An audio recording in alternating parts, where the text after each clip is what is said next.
45 minutes. Tapos, galing ano? Ang galing ni Taning. Kinonsil niya yung imports nung topic na evolution. Tinakpan niya nung mga hindi topic muna sa tungkol doon. Samantalang nagsimula lahat yung issue na yan, yung issue ng abortion, human rights, and so on, because doon muna galing. So if you are not interested doon, focus kayo sa human rights na topic, mahirap siyang i-explain. Kasi why? Why do we need to fight sa rights? So yun ang i-discuss natin ngayon, yung topic ng evolution. Dapat ba tanggapin natin yan, yung evolution na yan, o hindi? No? So una, before we discuss that, i-establish muna natin na mga Kristiyano ba lahat ng nandito? Believers? Non-believers. May ibang hindi pa nakakakilala sa Panginoon. So, ibibigay natin, isasabihin ko muna sa inyo na ang Kristiyano, ang basehan niya lamang dapat ng truth ay yung alin? Mga Christian? Yung Bible. So nakalagay dyan, God's Word is unfailing, means not failing, hindi nagfe-fail, hindi liable to fail, hindi ay laging constant, hindi nagbabago, unflagging, everlasting, inexhaustible, infallible, sure. So tinitira yan ng mundo dahil ang galing naman, ang liit na libro, ilang page lang, walang mali. Imposible naman na walang mali yan. Sigurado kami may mali yan. So busy tayo, mundo natin, na hinahanap yung mali dyan. Malalaman natin mamaya bakit mali yan. No? So maraming mga evolutionists, maraming scientists na ikakalat din ngayon na yung, may nagsabi nga sa akin kahapon, na-remind ako kasi ganun din yung issue namin nung kabataan ko. Ang science ay kalaban ng Bible. Narinig niyo na ba yon? Magkalaban ang science at Bible. Kasi against ang belief ng science sa belief ng Bible. Di ba? Yun yung kumakalat ngayon. At narinig ko ulit yun for some reason kahapon. Naalala ko nung kabataan. Oo nga, ganun nung kabataan ko. Ganun din ang pangturo. Magkalaban sila. So dapat nating kainisan ng science. Pag-aari ng Panginoon yun. So, i-establish ko muna, hindi po nagko-contradict ang science at ang Biblia. Okay? May mga Christian scientists tayo na ginagamit din yung truth ng Bible to prove kung ano yung nangyayari sa mundo natin.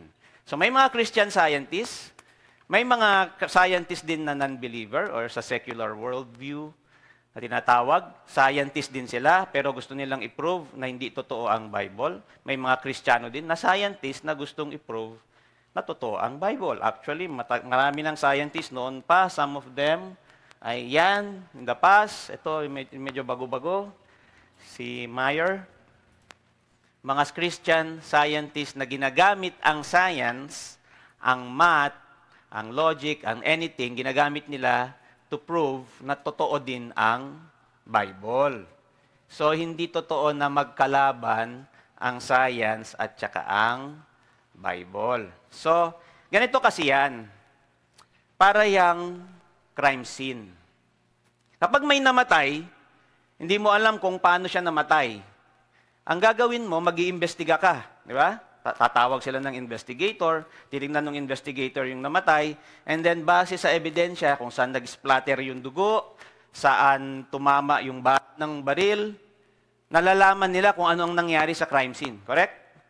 Ganon din ang mga Kristiyano. Ganon din sa mundo natin ngayon.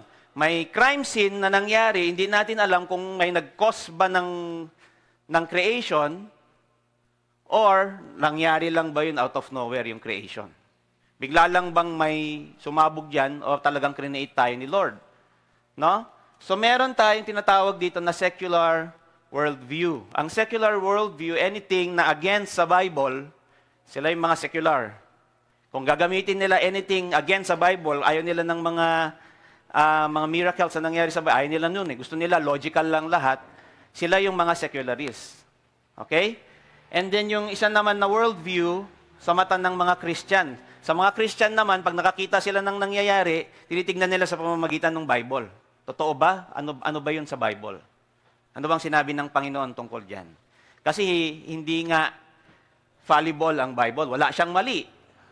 At na-discuss niya lahat ng issue natin sa mundo. Kayang-kaya niyang i-discuss lahat. Sa maliit na book na yun, kaya niyang i-discuss.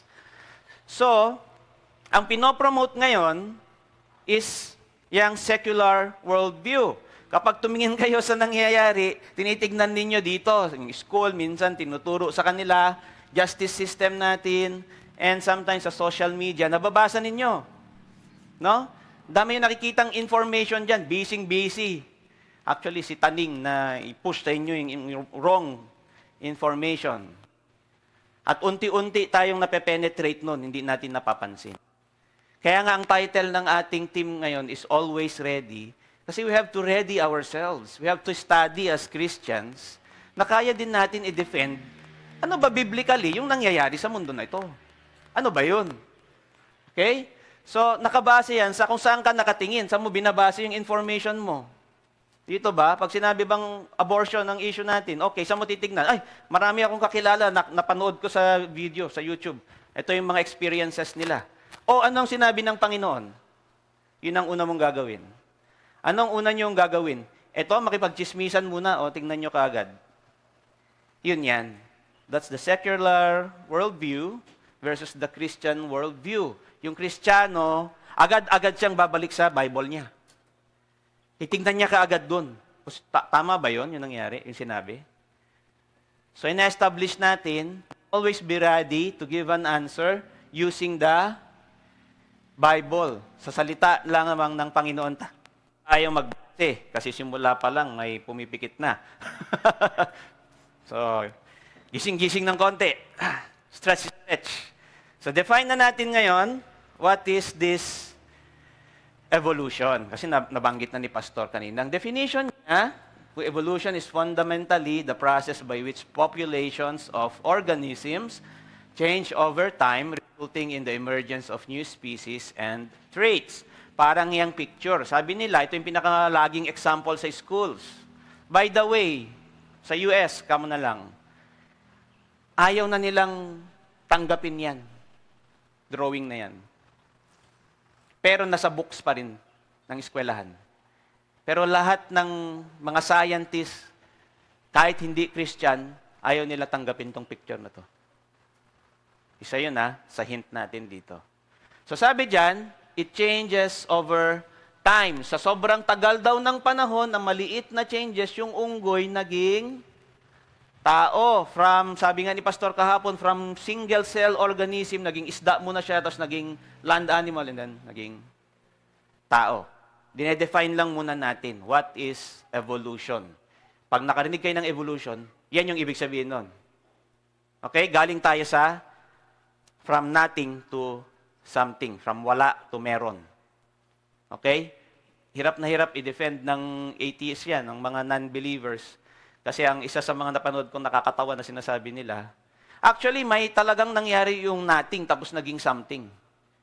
Nung sumabog ang Big Bang, sabi nila, nothing daw, yung nothing, alam yung nothing? Gulay. Hindi, joke lang. Yung nothing, yung wala, biglang nag-produce daw siya ng something, ng meron. Which is, how? Paano yun? Paano nangyari? Pero pilit pa nila na tagga na may nothing. May element na nothing, which is something, kasi may element nga. So, magulo, no?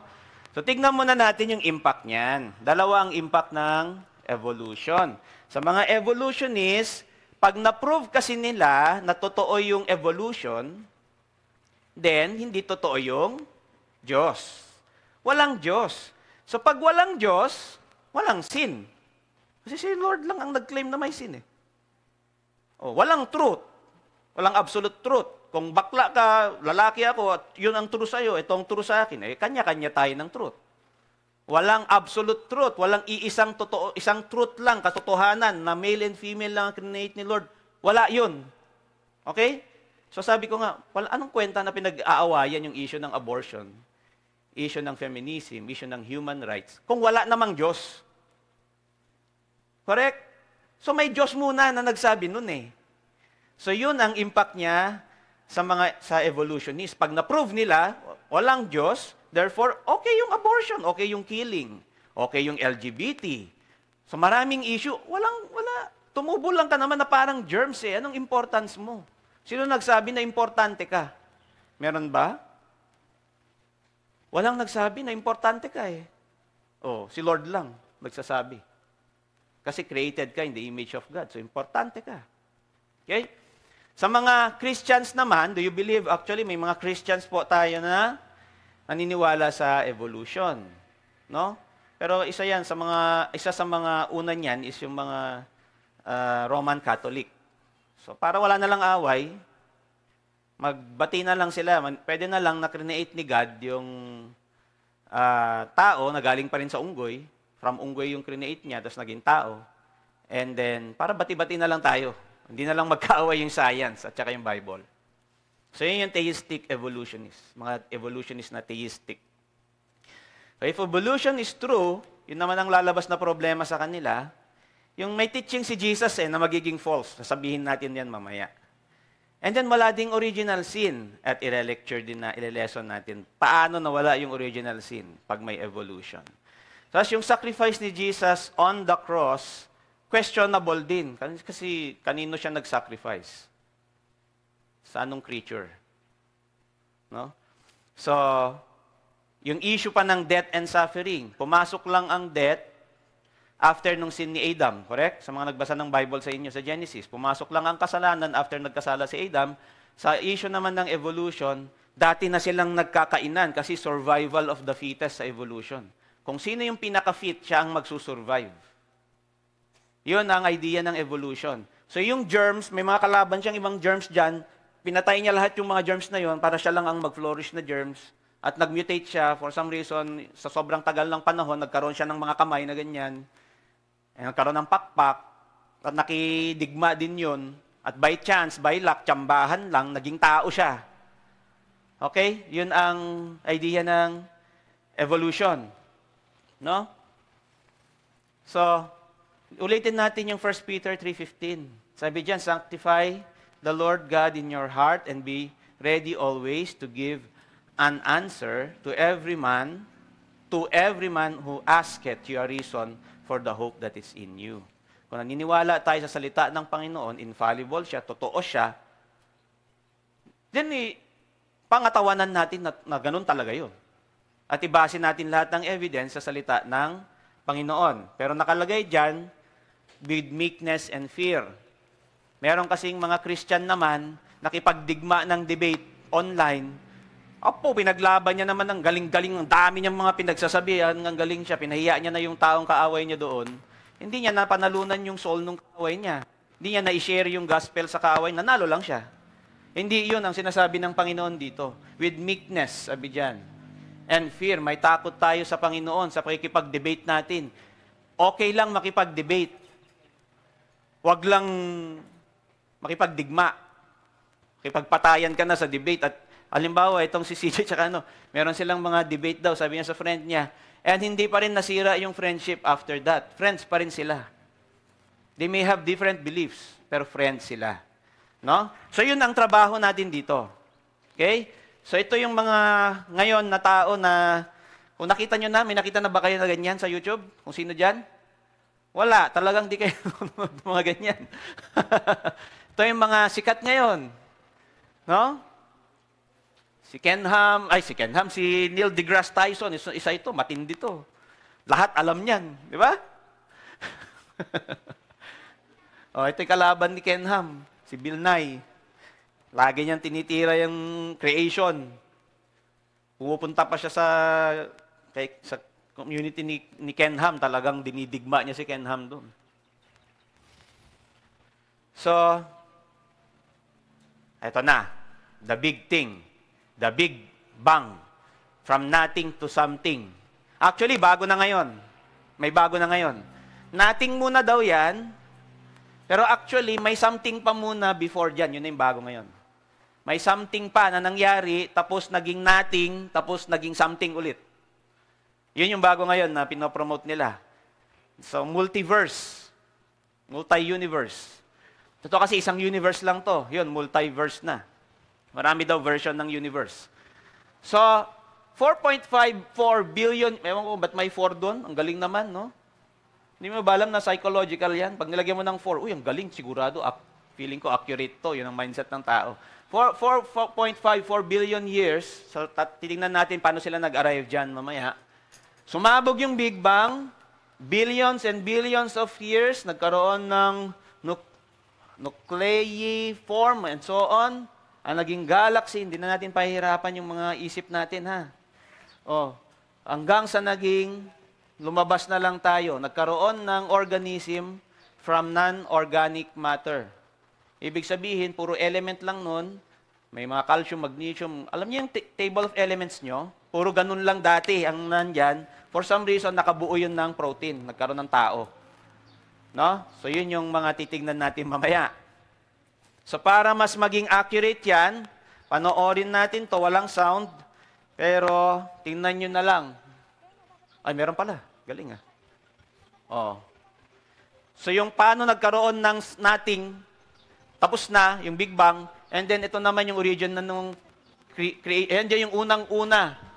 Yun yung unang-unang organism na lumabas sa combination ng mga molecules. Tapos naging ganyan. Binilisan ko na lang kasi baka i-memorize nyo eh. Wala sa quiz yan, ha? Yung mga names, wag nyo i-memorize. Tanoorin nyo lang. Naging isda, di ba? Nagkamaraming yung isda. Fins. For some reason, yung kauna-unahang isda, naisipan niya, ano kaya pakiramdam ng nasa lupa? Ayan. Karoon siya ng lungs. No? Dahil doon. So, lupa, dagat na siya. Tapos naisipan niya, nakaka-boring naman sa dagat, sa lupa na lang siya. Yan. Naging dinosaur na.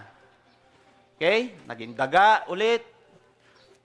At maliit na daga. At naging unggoy. Ayan na yun. So, galing tayo sa isda muna. Naging ganyan tayo. Naging monkey. Ayan, naging ororin daw. Ardipithecus. Ayan na. Australopithecus, erectus, and so on. Naging human. Nakita niyo na? From single-cell organism, naging human sa sobrang tagal ng panahon. Yan ang belief ng secular. And then ito naman, yung specifics nung paano siya naging tao, yung unggoy. Ayan muna, 15 to 20 million years daw. Yan muna siya. Puro ganyan lang, ng 15 million years. 7 million years, naging puro ganyan na. Ang creature, nagkaroon yan. Dumami yan. Ha? Tapos naging, ayan, parang bordagol. Yung kamay niya, lumiit. Pansin nyo? Naging ganun dati, lumiit. Naging naglalakad na talaga siya. So, millions of years, lumaki ulit yung kamao. Uso na siguro boxing dyan nun. So, ayan. Di pa yan tao, ha? Di pa yan tao. Unggoy pa din yan. Papunta pa lang ng tao. Nandito 2.1 to 1.6 million years. Ayan na, medyo nagiging tao na siya. May balahibo lang siya, pero medyo may facial feature na ng tao. Okay? So, 2.4 to 1.5 billion years. Yan daw siya. And then, ayun na. Nabawasan na yung batok niya. Medyo nagka-form na ng ulo ng tao. At nag-pause. Ayun, tumuloy. Bumalik ulit yung batok. Ayaw niya yung walang batok. So, 230 to 30,000 years. And then, finally, nawala yung mga balahibo. Naging tao na siya. Okay. So, pansinin ninyo, from nothing, nagkaroon ng... sino na nakarinig ng salitang dinosaur sa inyo? Taas ang kamay. salita na dinosaur. Ano yung dinosaur? T-Rex. Napanood nyo na yung Jurassic Park? Ayun, di ba nakita nyo kanina may time na nagkaroon ng Jurassic era, may mga dinosaurs muna. So, galing din tayo dun sa dinosaur na yun. Sinasabi nila. Paano nangyari yon? Ang process daw nun is natural selection na tinatawag. Ito yung common na ginagamit nilang picture sa natural selection. Nung lumabas daw yung mga ibon, mga uwak, kumain yung uwak, natikman niya yung green na beetle, dati may mix ng green na beetle at yellow na beetle, natsambahan lang nung uwak yung green na beetle. Natikman niya, masarap. Kinwento niya ngayon sa mga barkada niya. Sarap yung green na beetle. Ang ginawa nila, pinagkakain nila lahat. Hanggang sa naubos na yung green na beetle, kaya nag-extinct na yung green na beetle. Ang natira na lang yung, natira na lang yung brown na beetle. So yan daw yung the process of natural, by luck, tsambahan lang, nakain niya, natikman niya, kinuwento niya. Kung hindi niya sana nakwento, sana buhay pa, parang gano'n. No? Pero chismosa tong uwak na to eh. So pininggit niya, kinain nila. Okay? Ganon din yung uwak. Dati may puti niyan eh. Kinain din daw yung puti. Actually, rainbow color ang mga uwak. Joke lang. Hindi totoo yun. Kinain-kain hanggang sa natira yung mga ganyan. Yun ang ibig sabihin ng natural selection. So, ang ibig sabihin lang nun, by luck, tinatry nilang mag-survive through mutation. Narinig niyo yung salitang mutation? Ano yung mutation? Pag may pimple ka, mutation ba yun? Sa genes, na-mutate. So, may yung mga tao na yung kamay nila nabaluktot. Na-mutate kasi yung genes nila, so nasira yung kamay because of disease. Yung leukemia, di ba? Ay, yung ano yun? Yung paa niya? Yung hindi na tumubo ng maayos? Dahil sa sakit? O, yun ang mutation. Tinatawag. Mamaya, aralin natin, ano ba yun? Ano yung mutation na yan? So, by luck, pero pansinin ninyo, yung mga uwak buhay. Hindi nila pinapatay yung sarili nila. Ang issue dito is this. Kung totoo na by natural selection, gusto natin mag-survive at survival of the fittest ang evolution, bakit natin na-develop yan? Ano yan? Greed. Ano yung greed? Ba't natin sinisira yung planet natin? Bakit gusto natin pera? Kung sino pinakamayaman sa atin, yun ang magsusurvive. Bakit yung mga mahihirap, yung kapwa natin, wala tayong pakialam sa kanila? Kung totoong nag-evolve lang tayo, ba't natin in-evolve yan? Destructive yung greed. Papatayin niya tayo lahat. So yun palang questionable na eh. Ba't natin dinevelop yung greed? Eh kung mutation yan at disease at matatalino tayong mga tao, sana in-eliminate natin yung greed para mag-flourish yung society. Sana nakarating na tayo sa Mars. Sana nakarating tayo sa ibang planeta. Kasi greed nga, kaya hindi tayo makaalis-alis dito eh. See? Yun pa lang, questionable na yung evolution. Diyan pa lang eh, sa akin ha. Questionable na sila, ba't natin na-evolve yung greed? Medyo namamatay-matay ata yung mic ko. So yung greed, kayang i-prove ng Bible kung saan siya galing. Di ba? Hindi kaya ng evolutionist saan galing yun. Yan, Bible nakalagay yun. Romans 6:6, yun na lang yung ginamit ko. We are slaves to sin. Bata pa lang tayo, makasalanan na tayo. Sino dito yung bata na hindi nagtantrum sa magulang niya na sama pa ng tingin niya sa magulang niya paggalit magulang niya sa kanya? Meron ba? Wala. Nasaan na? Sa sinful nature na natin yun eh. Meron na sa atin yun dati pa. Oh. Meron na. So, yan pa lang, questionable na yung evolution eh. Nag-evolve ba talaga tayo? And then marami pang iba. Hindi natin i-discuss lahat, pero try nating i-discuss some of it. Ito yung difference ng evolutionist na model at creation model. Yung creation model is tayo mga Christians, naniniwala tayo sa creation. Ang evolution model is naniniwala sa evolution. Sa atin, ang universe suddenly created sa pamamagitan lang ng kaninong boses? Kay? Saan yun? Saan makikita? Sa anong book?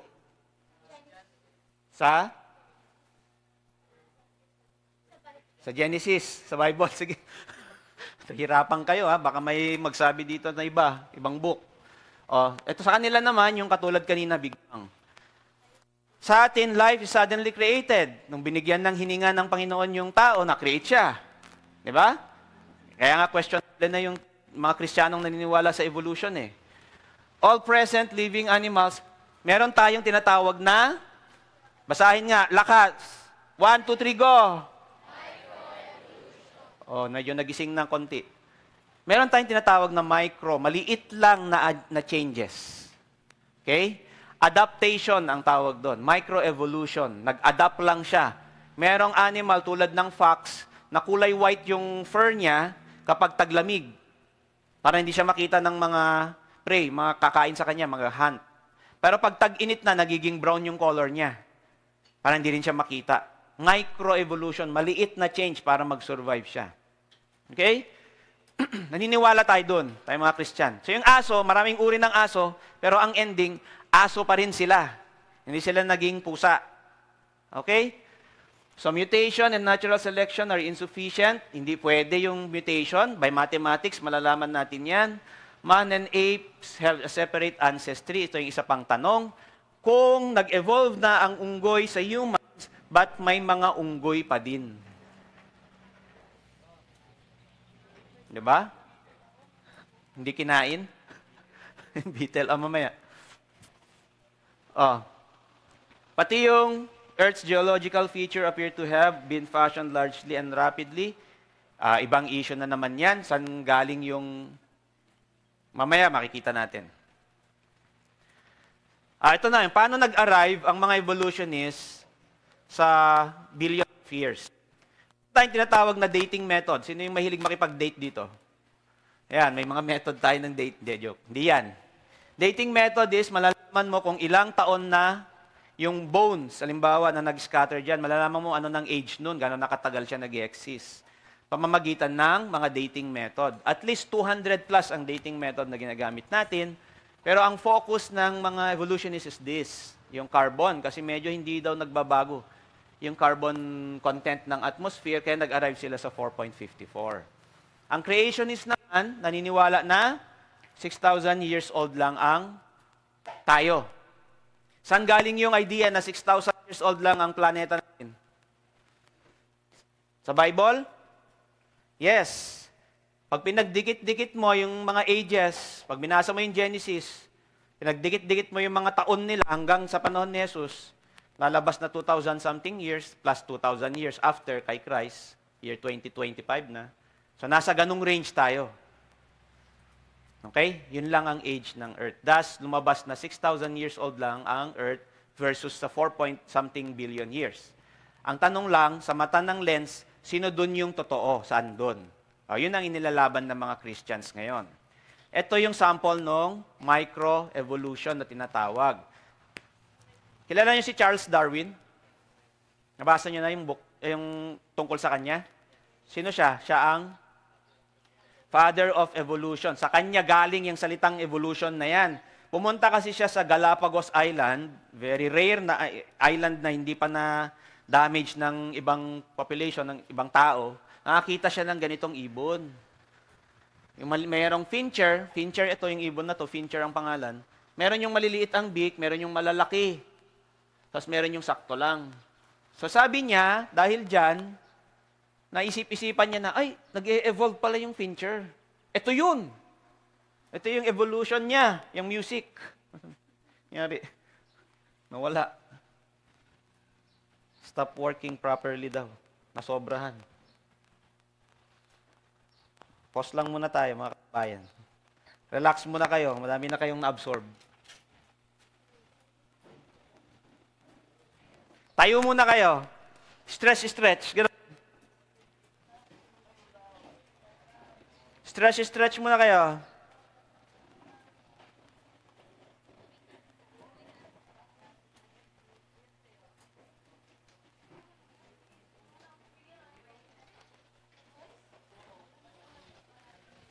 Yun. Mabasin na.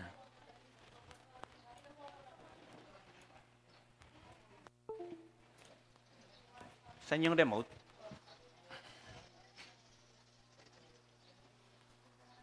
O, ayan na, ayan na. Diretso na ulit, diretso na. Attention na, attention. Mga always ready.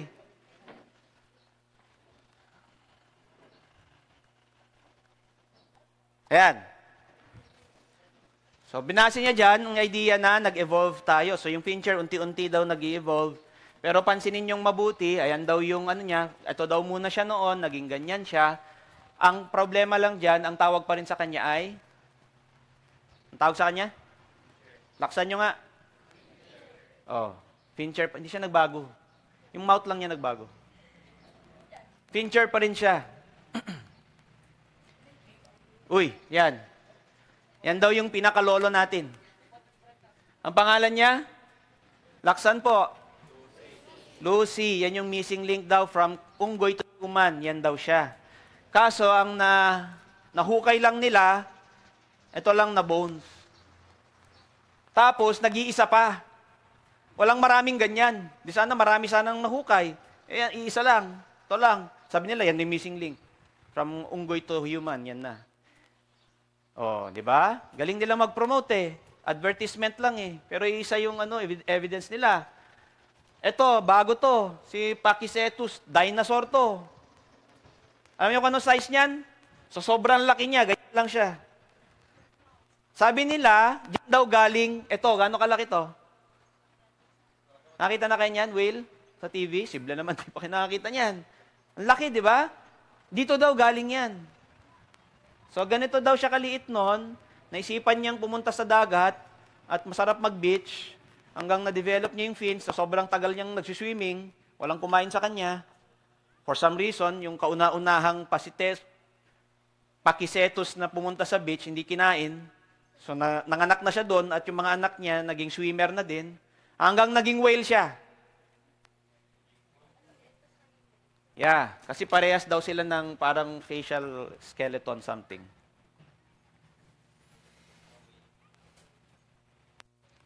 Parang absurd, ano? Questionable. Paano yun? Ito yung kanina, yung formation. Sabi nila nung sobrang tagal ng panahon, alam niyo ba yung Grand Canyon? Di ba, ang laki nun, tapos ang dami niyang butas na ganyan. Ayan, no? Dami niyang butas-butas na hukay. Sabi ng evolution sa sobrang tagal ng panahon, na-carve daw yan unti-unti. At yung lupa, siyempre may ilog, nadadala niya yung lupa, pupunta sa dulo. Kaya na-carve niya yan in millions of years sa sobrang laki. Pero ang tanong, nasan yung lupa? Di nila mahanap kung saan napunta yung lupa niyan. Ang dami niyan. Ilang tonelada, tinan mo yung tao, liit, tas ang laki ng Grand Canyon. Di nila mahanap saan yung lupa, saan pumunta yung lupa niyan. Di nila ma-solve yung issue na yun. Okay? At marami pang ibang problem. Ito, matindi to. Yan, huwag niyo munang panoorin yan. Mamaya yan. O sige, unahin na natin yan. Gaano katagal na buhay ang dinosaur? Ilang millions of years? Nakita niyo ba kanina? Okay, basta millions of years na buhay ang dinosaur. Ngayon, siyempre, pag namatay ang isang organism, yung tissue niya, yung mga protein sa kanya, nagde-decay, mawawala. Ang matitira lang yung bone. Correct? Ito, for some reason, alam nyo ba na yan is a protein, a tissue ng Triceratops, dinosaur. Tissue. Pati ito, 60 minutes, in-interview niya yan. As much as possible, tinatakpan ng mga evolution yan. Hindi nila masyadong pinapalabas sa YouTube. Tinatago nila. Kasi hindi nila ma-solve yan eh. Paano nag-survive yung tissue? Actually, 10,000 years lang ang kailangan para mag-decay totally yung tissue. Sobrang pristine pa ng environment, hindi nagbabago dapat yung environment. Hindi dapat lumalamig, hindi umiinit. Isa lang siya, kung maaraw lang siya. 10,000 years maximum. Eh yan, millions of years na buhay. Ito, T-Rex naman yung nandito. T-Rex na tissue yan. Naka-recover sila. So, questionable na nag-evolve tayo eh. Pero pag sa Bible, 6,000 years lang, malamang magsusurvive pa yung tissue kasi 6,000 years pa lang tayo. Correct? Mas true yung Bible kaysa dyan. Questionable sa kanila eh. O bang issue nila, distant starlight, yun daw. Kung na-create ng 6 days lang ang Earth, how come nakikita natin yung light ng star, ng mga galaxy? Yung light ng sun, yung araw na yan ngayon, pag tumingin kayo dyan, ang nakikita nyo dyan, 15 minutes ago na araw. So yung travel nung light nung araw, para makita ng mata mo at mapansin niya na araw yan, is 15 minutes ang distance, yung travel. Yun yung travel time niya. Oh, so pag tinignan mo yung araw, that's 15 minutes ago. Delayed na yung nakita mo. Correct? So yung may nakita kayong mga stars, di ba, pag gabi?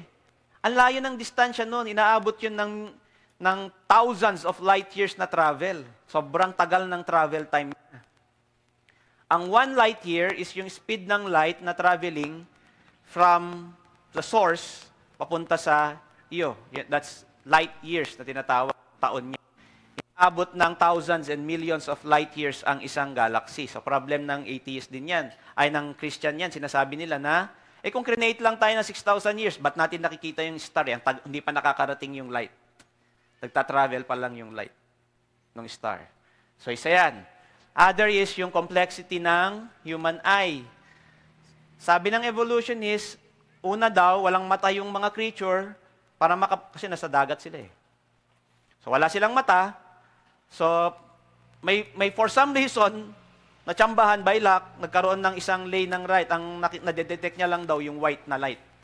Isa lang muna na light ang nadedetect ng mata. Wala pang sense. And then, nung tumagal na, biglang dalawang type ng color na nadedetect niya hanggang sa dumami yung nadedetect niyang color. Yun ang belief ng evolutionist. Pero anong use? Di sana wala palang use yung light. Di bakit nandun? Di ba? So, ito naman, Miller-Urey experiment, sabi nila, kaya naming mag-produce ng protein. Mamaya makikita nyo kung bakit protein ang una. So yung protein, in-experiment nila, nilagay nila yung mga elements na nandyan, mga kailangan, atmosphere, yung water, nilagay nila sa isang vacuum, in-experiment nila kung makaproduce sila ng protein. Ginawa nila yan. Which they did, nakaproduce sila ng protein. Ibang sabihin nun, totoo yung evolution? No, kasi yung atmosphere na ginamit nila dyan, constant, hindi nagbabago. So technically, kahit may na-produce sila dyan, mamamatay sana, hindi mabubuhay. And then ito, yung dinosaur tissue, yung Neanderthals, sabi nila, kapag daw, yung tao daw nun, totoong may Neanderthals, kasi may nakita sila na grupo sa cave ng Neanderthals na nakipagtalik sa humans. So meron daw tayong genes ng Neanderthals. Pero sa Panginoon, tao yun, hindi yun unggoy. And then, second law of thermodynamics, mamaya na yan, or i-exclude na natin yan. Ito yung pag-aaralan natin mamaya, yung medyo talaga pinaka-problem ng evolutionist ito. Yung bombardier beetle, ito, questionable din sa evolution ito. Bakit? Itong bombardier, kapag na-threaten siya, nagpo-produce siya ng spray na mainit. Parang dragon yan, wala lang apoy. Mainit yung nakakapaso yung niya. Mapoproduce niyang spray para lumayo yung prey. Hindi alam ma-explain ng evolutionist anong nauna kasi dalawang chemical yung kailangan para ma-produce yung spray. Kung isa lang muna, sasabog siya. Mamamatay yung beetle. So yung unang-una sana kung nag-evolve, yung unang-unang beetle na may pang-spray na isa lang, namatay. Hindi sana nabuhay. Hindi sana nag-evolve. So para mapunta siya dyan, kailangan sabay-sabay, yung chamber niya may tamang size, yung sa tiyan niya may tamang size ng chamber, para pag sumabog, ma-compress doon. Problema ng atheist yan, bombardier beetle. Next is mutations, mamaya. Yung mga may blue, mamaya yan. Yung evolution times, according sa mathematics, hindi din enough. Yung moon, kagabi, ang ganda ng buwan, di ba? Earth lang ang may moon. Earth lang, sa buong maraming galaxies. Earth lang ang may moon na hindi umiikot yung moon. Ang moon ganun lang, sa Earth. Isa lang ang position niya. Sumasabay siya sa ikot ng Earth. For some reason, sabay sila. Moon lang din ang may tamang distance from moon to sun para makita mo yung solar eclipse. Siya lang. Okay? Yung Solar system, okay, ganun na din yan. At yung ATP yung pinakabago, dyan tayo magfo-focus. So, ang daming problem ng evolutionist. Ang Christian, pag naniwala siya sa Bible, pinaniwalaan niya sa liwanag ng Panginoon, mas madaling i-explain, kireneate ni Lord. Tapos na. Doon tayo sa mutation. Yung mutation na sinasabi nyo kanina, 1 in, alam nyo ba to? 1 raised to something? Hindi nyo pa alam yan. Pag 1 raised to 2, anong ibig sabihin? 100? Pag 1 raised to 2? 1. Pag 1 raised mo sa 70, 1. In a chance yan na 70 na 0 yan, hindi multiplication na ano yan sa mathematics. 70 na times na chance, 70 na 0. Kumbaga sa dice, 1 is to 2. Yan, 1 is to 1 to 70 times 70 na 0 ang layo.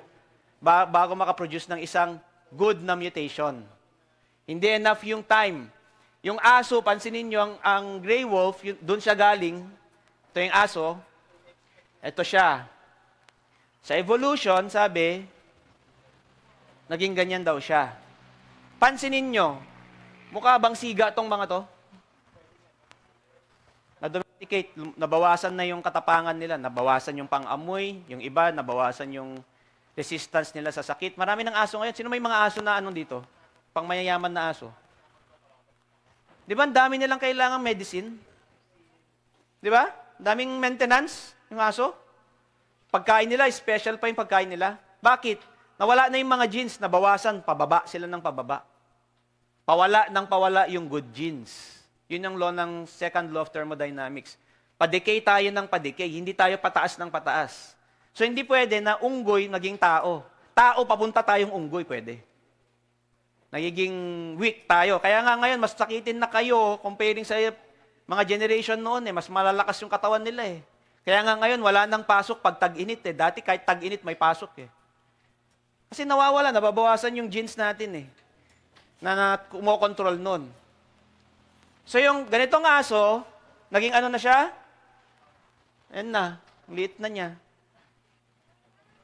Yan ang mutation. Pabawas yung feature. Ha? Pag sinabing mutation, pawala yung feature, hindi pa paganda. So, hindi pwede na unggoy, naging mas matalinong tao siya, hindi. Pabagsak ang features niya. Okay? Eto. Sinong makakahula kung ano yan? Ano kaya yan? Umiikot, di ba?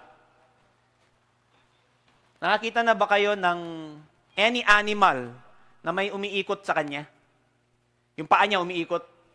So, naglalakad. Meron na ba? Walang organism, di ba? Walang creature na nakikita nyo, na umiikot siya, na parang motor, parang gulong ng sasakyan. Correct? Ito, bacteria yan. Bacteria na may motor. May kambyo pa nga yan. Yun, oh. Alam niya pang mag-gear shift. Nasa buntot yan ng bakterya. Para ma-produce, ang complex, di ba? Para ma-produce yan, kailangan niya ng 29 na sets ng protein na sabay-sabay ma-produce. Otherwise, hindi mabubuhay yung bakterya. Patay sana siya. Umiikot yan ng 100,000 times per minute. Per minute, ganun kabilis yung ikot niya. Organism yan, ha? Organism, bacteria yan. Saan yan galing? Ito yung pinaka-base niyan. Ito naman, umiikot ng 9,000 revolution per minute. Pag tinignan, alam niyo yung kanina, di ba yung pinakaunang nakita niyo yung organism, yung buntot niya gumaganon? Ganyan yung ano niya, yung bacteria niya. Yung cells niya. ATP synthase ang tawag dyan. Nakikita yan sa lahat ng living cells. Sa atin, meron yan. Sa katawan natin, meron yan. Merong mga ganyan na organism. Hindi tayo mabubuhay kung wala yan. Kailangan to para mabuhay tayo. Ang problema, kung nag-evolve tayo, paano muna nag-evolve yan? Hindi pwede na yung isang part, tapyasan mo ng isa yan, mabubuhay ba yan? Hindi, kailangan kumpleto, may gear siya, meron siya niyan, meron siya nitong mga to. Yang mga maliliit na bilog na yan na nakikita nyo, ang tawag dyan protein, mga protein. So nagdikit-dikit yung protein para makaproduce ng ganitong organism. Okay? Bago ito yung pinakabago nila.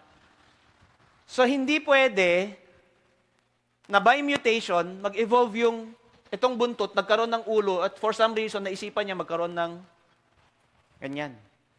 Okay? And then ito yung pinaka. Sino nakakaalam nito?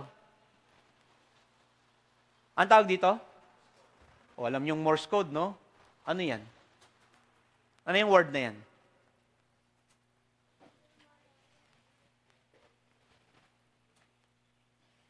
Dito natin ma-prove na may designer.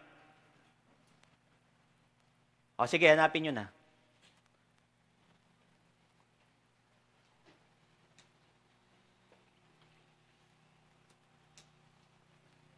O, 3 letra lang, ha? Ano yan?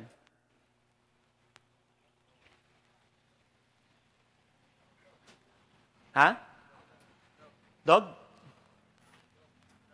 Dog. Paano yun nalaman na dog to? Dahil merong tinatawag na language system. May pagbabasehan ka ng lengguwahe. Kaya mo nasabi, dog yan, madali lang. Pero pag wala to, kahit maghapon ka dyan, hindi mo malalaman kung ano yan. Correct? Kailangan ng language. Para magkaintindihan kayo, kailangan ng language. Correct? Para mai-transfer mo yung message mo sa kanya. Kailangan ng language para malaman mo ito. Yan.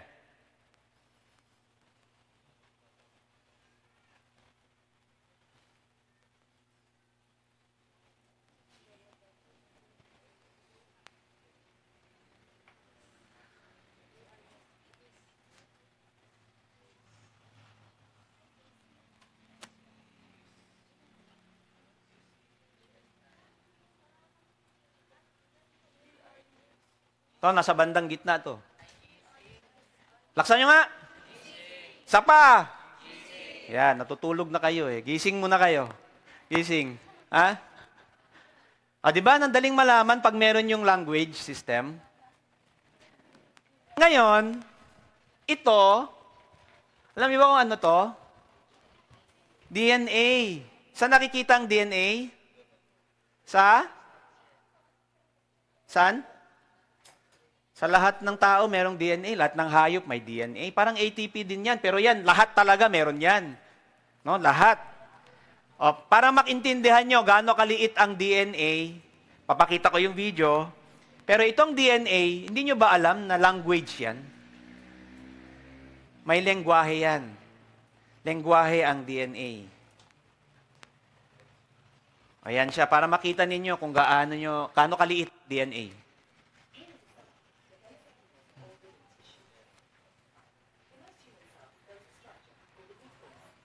Siguro naman, alam nyo yan, di ba?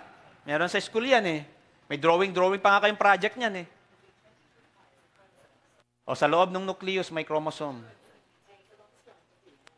Yan yung DNA. Called the nucleus. It's the genome, split between 23 pairs. Each chromosome long strands of DNA, tightly packaged around genes. proteins Yan yung may called mutation. histones. Yan nangyayari yung mutation.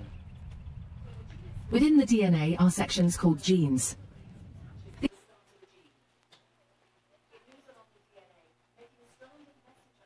Protein yun ha. Protein yung malaki na yun. Yun yung kanina nakita nyo sa synthase. Yun yung mga kumpol ng protein.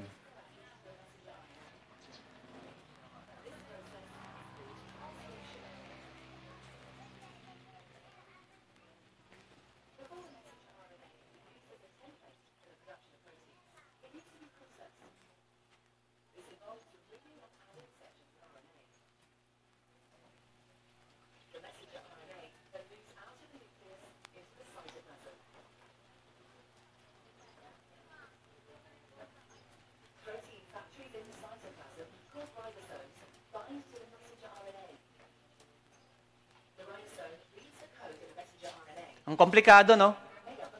Sobrang complex para makaproduce siya ng protein. Yan lahat yung mga mangyayari.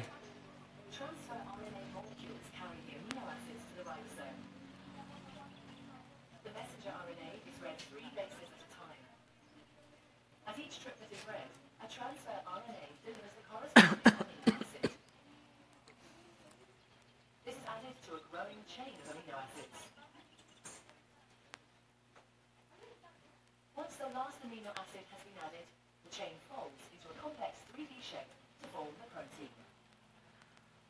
Paano nalaman nung amino acid na enough na yung number para makapag-produce ng protein? Alam niya na stop na, protein na to. Paano yung nalaman? Kailangan may language para malaman niya yun. Yung DNA, kung pansinin nyo, sinabi ni Lolo Rick to fruit flies daw, 60% ng genes. Di ba kanina may gene doon? Sa may DNA, may genes siya. Sabi yun yung nag-mutate. 60% ng DNA niyan, parehas nan sa tao. Ito, kaparehas natin, 60%. Sino dito mukhang langaw? Sige. Pasalamat kayo, yan pala. Kamag-anak natin. May language system ang DNA. Kaya niyang mag-produce ng puno, ng halaman, kaya magkakaiba ang mukha ninyo dahil sa DNA. May sinasabi niya, okay, ang mata nito singkit dapat, medyo nakataas ng konti sa kanan. Okay, yan yung DNA niya. Ang tanong, sino nagsabi sa kanya nun? May experiment ginawa dyan Ginawa nila, frog. Frog, alam mo yung frog? Nakita na kayo niyan? Baka di pa nakakita niyan. Ang ginawa nila, blender nila yung palaka. Ang sarap. Tapos sabi nila, bakit kaya itong na-blender na palaka, kumpleto naman ng chemicals, parehas sila nung hindi na-blender na palaka. Pero ba't to patay? Ba't ito, buhay? May nagsabi na kahit pagsama-samahin mo lahat ng element ng palaka, kung walang language na magsasabi na palaka yan, hindi siya magiging palaka kahit kumpleto pa siya. Correct? May nagsasabi. Sino yun? Ano yun nagsasabi? Sabi nila, DNA daw. Okay, DNA ang dahilan para makaproduce ng palaka. Sino nagsabi sa DNA? Sino nagsabi, yung DNA ang bahala mag-create ng protein, thus ma-produce niya yung eye ng palaka, yung nose, and so forth, lahat ng parts niya. Pero sino nagsabi na ang DNA ay ganito? Hindi ma-prove yan ang pinakahirap na hirap silang i-prove Sino nagsabi, sino nagbanggit na ng information sa DNA na, okay, DNA, maging lamok lang. Yun lang ang i-on mo na gene. Yung panglamok lang. Hindi nyo ba alam, may experiment sila na yung genes ng langaw, inoff nila yung isang DNA, part ng DNA niya, nawalan siya ng mata. Tapos may inon sila na isang DNA, naging yung legs niya, naging 8. Yun yung mutation Yun yung alam nung DNA kung ano ang mga i-on-off niya para magmukhang tao kayo. Pero sino nagsabi sa DNA na yun ang mga i-on-off niya? Wala. Si Lord lang. Kailangan ng may nagsasabi, kailangan ng may nag-create. So, dyan pa lang sinasabi na si God nag-e-exist. Nag-e-exist. Kahit hindi mo nagamit yung Bible na tinanong ka, may Diyos ba? Ayan, may Diyos. Yung DNA nagsasabi na may Diyos. Hindi pwedeng ma-produce ng DNA yung sarili niya. Sinong magsabi na, okay, DNA, produce mo yung sarili mo na DNA? Wala. Paano? Hindi niya pwedeng i-produce. Kaya nga sabi nung isang scientist na Christian, sabi niya, si Dr. Werner, it is possible that is it possible na evolution, pwedeng i-form yung language system na yun, yung nagsasabi? Sabi niya, walang natural law. Hindi pwedeng mangyari na yung matter is yung mga object na ito, walang buhay, yun ang matter. Pwedeng mag-produce ng information na magsasabi na magkabuhay ka. Kailangan ng creator. Okay? Kailangan ng creator para mangyari yon. So may Diyos. May Diyos na nag-create niyan, imposibleng wala. So, kung hirap na hirap kayong makipag-debate sa mga ateista ninyong kaibigan, walang Diyos, gamitin niyo yan, DNA. Hindi nila ma-explain yan. Sa theistic evolution naman tayo. Ang belief nila, basta na lang, para walang away, bati na lang ang evolution tsaka creation. So sabi ng Romans 5 verse 12-19, therefore, just as through one man's sin entered the world, and death through sin, and thus sin is spread to all men because all sin. So, itong verse na to, sinasabi na isang tao ang nag-cause ng sin. Isang tao ang nagkasala, rather. Doon pumasok yung sin. E dyan sa picture na yan, sino dyan ang nagkasala? Sinong Neanderthal? Ito ba? Kamukha daw ni Chuck Norris to. Ito to ba?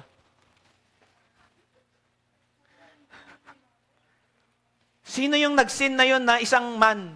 Kung nag-evolve lang tayo, sino yung unang-unang tao na yun na for some reason, ako na yung definition ng tao at tinanggap ni Lord na ako yung nagkasala. Ako yung nag-produce ng sin. Yung katabi ko ni Neanderthal, hindi pa makasalanan yan. Oh. Genesis 2:7-9, Then the Lord God formed the man from the dust of the ground. He breathed the breath of life into the man's nostril, and the man became a living person. Sino doon yung hiningahan ni Lord?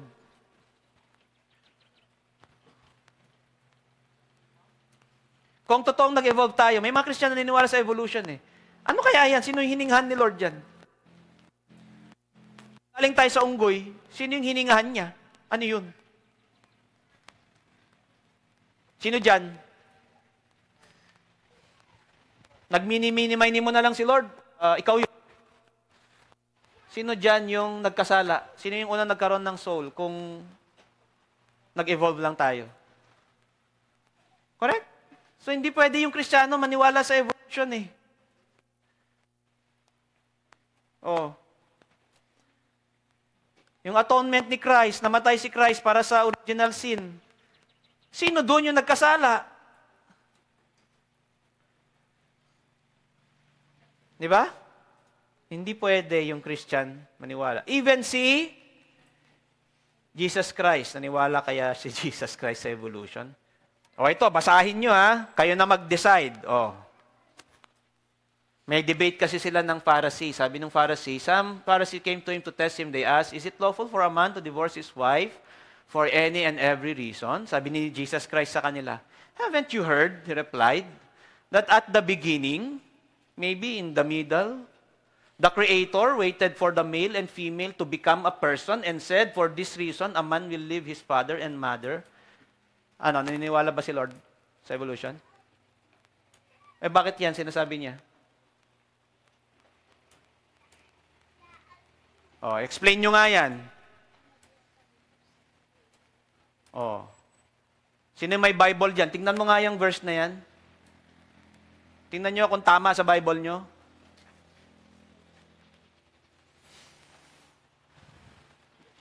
In the beginning, maybe nung middle ng beginning, yung Creator, inantar niya daw yung male and female na maging person. Matthew 19:3-6. Sige nga, hanapin nyo nga.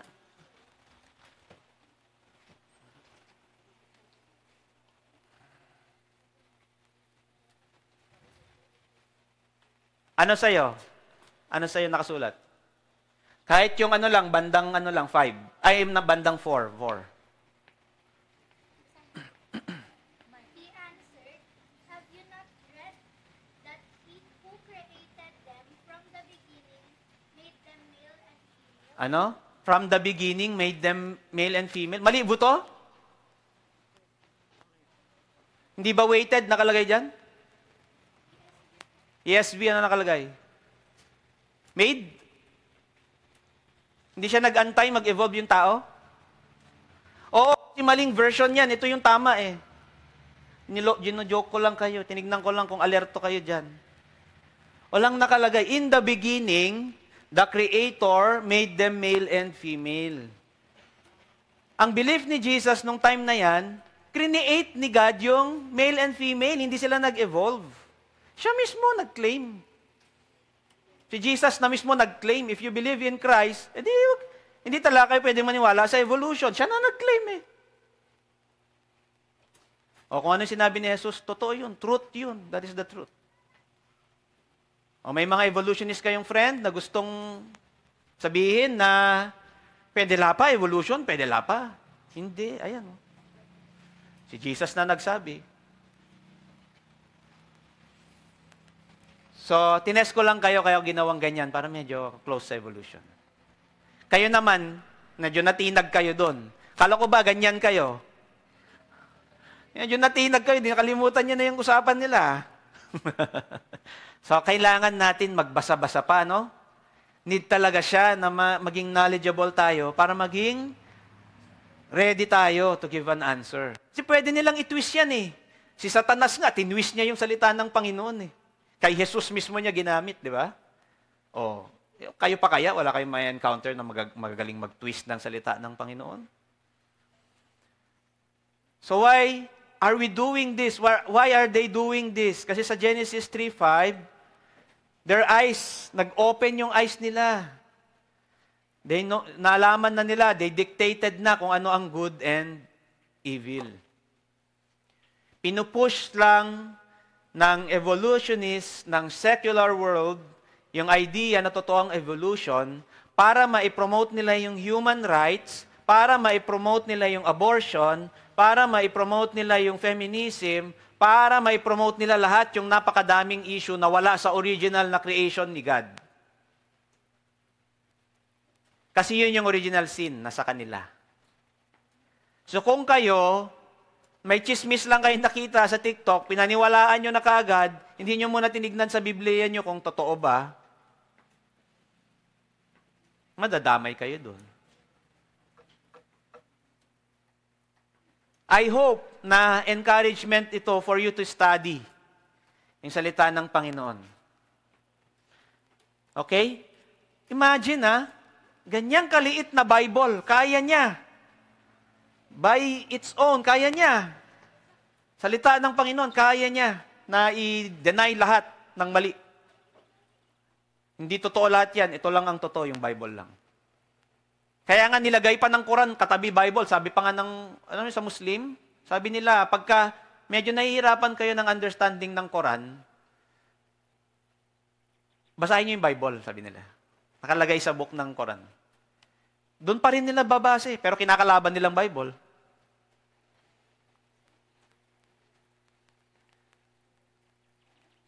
Sino na dito? Ang na-encourage kahit papaano mag-aral. Yung salita ng Panginoon, kailangan nating aralin. Always be ready, sabi ng Panginoon. Hindi yan optional, commandment yan. Kino-command sa atin na magbasa tayo, mag-aral tayo. Maganda na nandito kayo, kasi sa ibang lugar, hindi yan nadidiscuss. Sa school, hindi yan nadidiscuss. Okay? Salamat sa Panginoon, binigyan niya tayo ng opportunity to learn na totoo siya. Hindi pwedeng hindi siya totoo. May justice system, may sin, may redemption, may atonement. Totoo lahat. Siya lang ang dapat nating paniwalaan. So, nung kay Job nga, sabi niya, nasaan ka ba nung create kong mundo? Wala ka naman. Huwag mo akong questionin. Alam ko ang ginagawa ko. Okay? Nagising bigla lahat. Nung nabasa yung thank you. Biglang, thank you na. Okay, merienda na. So, salamat sa Panginoon sa opportunity para makapag-serve sa kanyang salita.